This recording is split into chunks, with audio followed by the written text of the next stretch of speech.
Cette émission est une présentation d'Expose Images. Simoneau, Martineau, Dave puis moi, on roule vers Saint-Apollinaire. Ouais, mais c'est clair qu'un road trip d'automne, il y a quelque chose de fun là-dedans. Il n'y a pas grand mouche. Il fait frais. On n'a pas le choix. On a fait les paresseux un peu le matin. On se tape un peu d'autoroute. Pas long, mais fallait le faire. Puis, rendu là, on amène cette belle gang-là à Saint-Fortuna. On s'en va manger un petit burger de bison, puis on leur fait découvrir l'arrière-pays.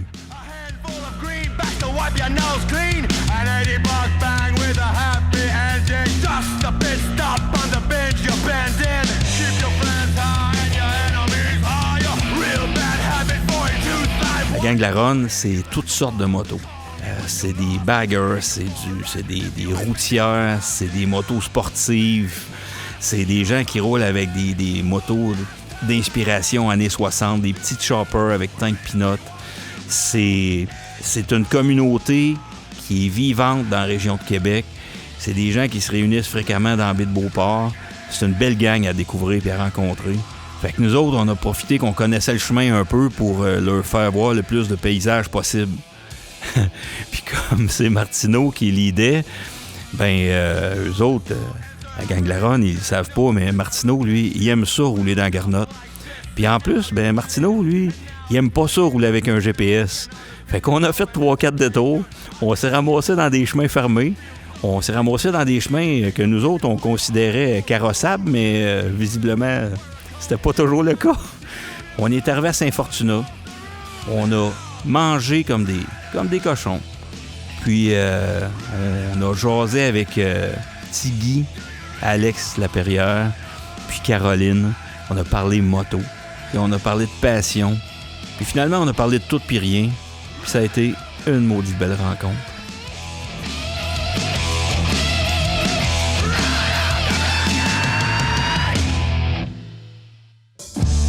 Puis, la Ronde. C'est prêt? La Ronde. C'est pogné le jeu de mots, le fret, la Ronde. Non, sérieusement, la balade, c'est frais en... C'est frais, hein? C'est une belle journée. Ouais, les routes un peu maganées, mais non, sinon, c'est parfait. Les couleurs Bien d'automne, habillé. hein? Ça commence. Ici, en fait, l'automne arrive à peu près un mois et demi avant partout ailleurs. Puis la neige, la shop est ici, il y a fabrique dans le coin. Okay. Saint-Fortuna, on est quand même très haut en altitude, puis c'est frais. Vous autres? Là, on est allé se prendre on est allé vous chercher dans le coin de Saint-Apollinaire. On s'est envenu, on s'est perdu, on a roulé dans la gravelle. Vous êtes des riders, vous autres? Pas mal beaucoup, ouais. Quand même beaucoup. Pas mal tout l'été, dès qu'on peut, on voyage le plus possible. Hey, mais moi, c'est tellement nouveau dans ma vie, ça, que le terme rider, là, tu sais, faudrait qu'on... Je sais pas, là, ça prend-tu un badge, ça prend-tu quelque chose? Je sais pas, ça prend-tu un nombre d'années X avant d'être considéré comme étant rider ou... Moi, là, je peux te dire qu'on a fait 2-3 km de gravelle fraîchement nivelée, là. Ouais. T'as ta patch. Yeah! Elle est excellente, là. Ça fait 2 étés qu'elle roule, puis c'est comme ça faisait... On se débrouille. Toi, c'est tout nouveau. Tu fais partie de ce nouveau mouvement de filles-là qui roulent en bicycle et qui trippent, j'imagine. Ouais, honnêtement, ça fait 2 ans, en fait, c'est ma deuxième saison cette année. Puis je savais que j'allais aimer ça, mais autant que ça, là, sérieux, je pensais pas. Zéro. Puis je suis vraiment tombée dans... Tu sais, mon chum fait de la moto. Puis depuis que je suis toute petite, j'en faisais avec mon père, tout ça. Puis là, ça a comme à donner justement que je suis allée faire mon permis. Puis je roule avec une gang vraiment chouette. Puis j'ai vraiment pogné la piqûre. Pour vrai, c'est une passion, là, maintenant. Je me doutais pas que ça allait devenir une passion. C'est ça qui arrive. En fait, ma blonde a commencé à rouler cette année. Myriam, même affaire. Je suis extrêmement fier de la regarder aller. Elle roule elle ride comme une rider. Elle roule comme quelqu'un qui roule depuis tout le temps. Toute ta gang, tu parlais de gang, ta gang de rouleurs, c'est la Ronde. Puis c'est vous autres qui avez fait ça. Ouais. En fait, il y a moi, Tigui, puis Phil, qui n'est pas là aujourd'hui, mais qu'on a décidé de partir ça il y a une couple d'années. Tout ça parce qu'on voulait rassembler des chums de bike, faire des rencontres surtout. Puis pas juste être dans un monde de Harley où on voulait pas être juste tout le temps le même monde. Et qu'à chaque année, il y a du monde qui se greffe à nous autres avec des différents styles de moto, donc différents styles de trip de bike. Parce que pas tout le monde qui a le même trip de bike. Il y en a qui aiment ça faire des voyages, il y en a qui aiment ça juste être en ville, il y en a qui aiment ça aller en forêt, il y en a qui aiment ça. Tu sais, la run, c'est à ça que ça sert. La première fois que je vous ai vu, ou à peu près, c'est des salons de la moto. Ouais. Puis vous m'avez tout de suite allumé. Je suis parti, j'adore les motos, j'en ai quelques-unes dans le garage. Je suis parti avec un vieux ZX6 puis mon gars, j'étais avec ma chum Catherine David. On s'est ramassé chez vous. C'est ça, tu parlais de toutes sortes de motos. Écoute, je suis arrivé là, il y avait des scooters. Des scooters qui roulent 120 000 à l'heure. Ce qu'on a toujours voulu, c'est que je trouvais qu'à Québec, il manquait quelque chose. Il y avait des meets chez Bremont, il n'y avait pas d'autres meets. Le monde ne réussissait pas, peu importe le style de moto que tu pouvais trouver. Tu sais, c'était mettons, au Tim Hortons, au Canadian Tower, il n'y avait pas de bel endroit où faire des meets. Fait que, en partant à la run, on s'est dit on va unifier tout le monde qui trippe sur ce qui a 2 roues. J'aime bien dire 2 roues. Pour moi, un canon, c'est pas une moto. Je te dis, je pense que c'est correct, tu l'assumes. C'est correct. Non, j'arrête pas une. Mais c'est ce qu'on voulait, c'était vraiment, là, comme tu dis, des mobilettes, on en a invité, on a eu des motos électriques, on a eu des Goldwing qui valent 50-60 000, puis tu sais, on s'en fout, ce qu'on veut, c'est des passionnés. Comme il disait, du monde qui voyage, puis d'autres qui font rien de la ville, là, on veut beaucoup, on a beaucoup d'amis qui font rien rouler à Québec, puis qui sortent jamais de la ville. Fait que non, puis ça marche bien, notre truc. Vous autres, faites ça à Baie-de-Beauport encore? On s'est associés pendant plusieurs années à Baie-de-Beauport. Cette année, on avait pensé prendre une pause, mais on est retourné, vu la COVID. Puis on embarqué encore dans le truc, dans l'événement. Pour On a changé de setup aussi, un meilleur setup qu'on n'a jamais eu. Puis c'est un terrain qui est hyper vaste, fait que c'était une bonne place pour avoir de la distanciation. Puis le monde aime ça à Québec, tout le monde tripe à Baie-de-Beauport. Donc, d'y retourner cette année, on se rend compte que les gens aimaient ça. Fait qu'on va y retourner dans les prochaines années, pas mal. Là, moi, je ne veux pas plugger ma région, là, mais pensez-vous à amener des gens de la run en ça que vous avez découvert notre trail? Cette année, on a pris la décision que l'été prochain, on allait faire le tour des microbrasseries du Québec. On va essayer de trouver un espèce de parcours ciblé des fins de semaine dans l'été pour aller visiter des microbrasseries. Puis on va aller dans votre coin, on va aller dans le coin de Montréal, de la Beauce. On va essayer de montrer aux gens le style de microbrasserie qu'il y a au Québec. Pas obligé de faire 4-5 heures de route pour avoir un beau paysage puis une belle place, une belle ambiance. Même moi, je bois pas, ma blonde boit pas, mais on aime ça aller dans cet endroit-là parce que tout ce qui est décorum dans les microbrasseries, c'est super intéressant. Puis les bikers, on aime ça, faire des découvertes comme ça. Souvent, pour aller là-bas, il y a vraiment des belles trails, des beaux petits sentiers ou c'est le fun à voir dans le bois ou pas, là, c'est juste pour montrer du terrain aux gens, là, puis des nouveaux trucs.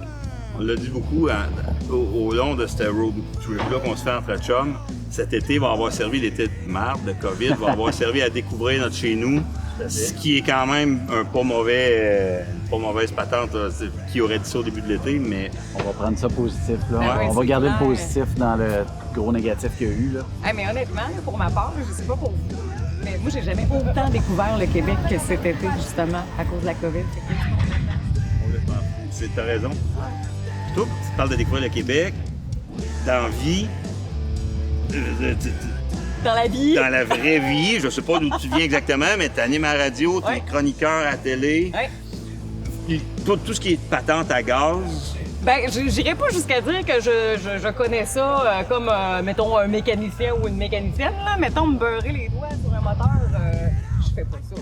Mais ça va venir. ça va peut-être venir, ça va peut-être venir. L'intérêt est là, ça c'est clair, net et précis. Tu sais, quand ça sent le gaz, là... Tu peux demander à moi, je Alex, il va te trippe. donner des trucs pour des changements d'huile, il est bon là-dedans. Ben oui, non, mais c'est clair, tu sais, moi j'ai grandi en campagne, tu te demandais d'où je venais. C'est vraiment de Portneuf, tu sais. Mon frère est mécano, il est garagiste, c'est son garage, tu sais, mon père a toujours taponné tout ça. Fait que tu sais, ça fait partie de ça, j'ai grandi avec 2 frères. Puis je suis habituée de me tenir avec des gars, tu sais. Je dirais pas que les gars font de la mécanique, là, mais bref. des affaires- Pas moi, en tout cas. Non, mais tu sais, je pense pas qu'on a besoin de couper sur la mécanique pour vraiment, tu sais, débarquer dans cet univers-là, puis tu sais, que ce soit une défaite, justement. Juste que ça sente le gaz. C'est Ouais, rien que c'est ça qu'on veut. On veut juste que ça sente le gaz. C'est cliché, hein, le genre de freedom, là, tu sais, moto, puis être libre. C'est vraiment cliché, mais c'est ça quand même. Fait que- c'est exactement. Pour vrai, là, Parce tu que l'as tout le dit. monde qui est ici, peu importe, t'es en VTT ou t'es en moto, je pense que tout le monde veut avoir l'espèce de sentiment de liberté. c'est ça qu'on cherche dans la moto, ce qu'on n'a pas en voiture, dans le quotidien. Il n'y a pas de loisir. Moi, en tout cas, aujourd'hui, on peut appeler ça un sport, mais il n'y a pas de loisir, tant qu'à moi, où justement, où tu es en gang puis tout seul en même temps. Exact. Où tu es dans un groupe, mais tu es libre. C'est vrai, ça, moi, j'en connais pas beaucoup. Il n'y en a pas vraiment, en fait. On en parlait un peu tantôt. Tu vas là pour la gang, mais en même temps, tu es tout seul dans ta tête. Fait que c'est vraiment spécial. C'est un beau petit sentiment là, d'avoir ça. Ça doit être pareil pour toi. Les projets, mais toi, t'es un gars qui est habitué d'être seul, si je me trompe.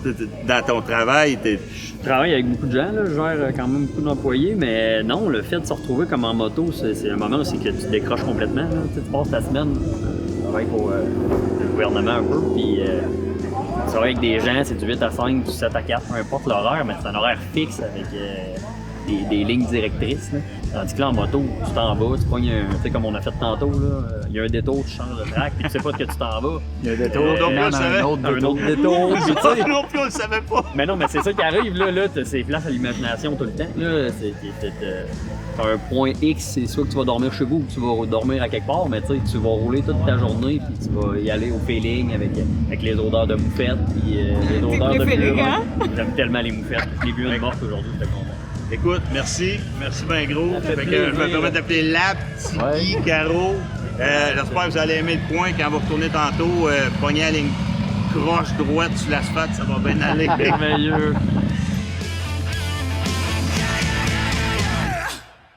Dans la prochaine émission, c'est meilleur sur 2 roues. La première fois que j'ai embarqué sur un bicycle en 2012, j'avais jamais eu de moto en tant que telle, mais j'avais tout le temps eu le désir de rouler en moto.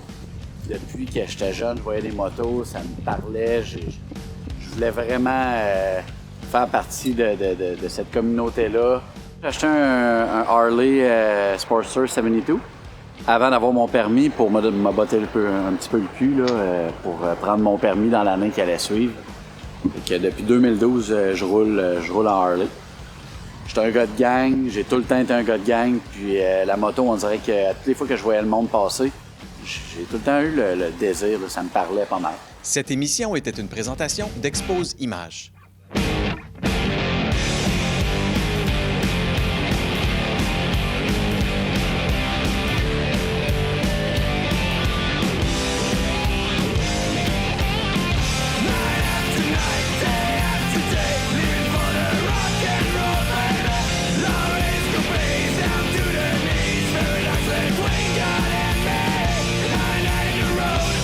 For the road.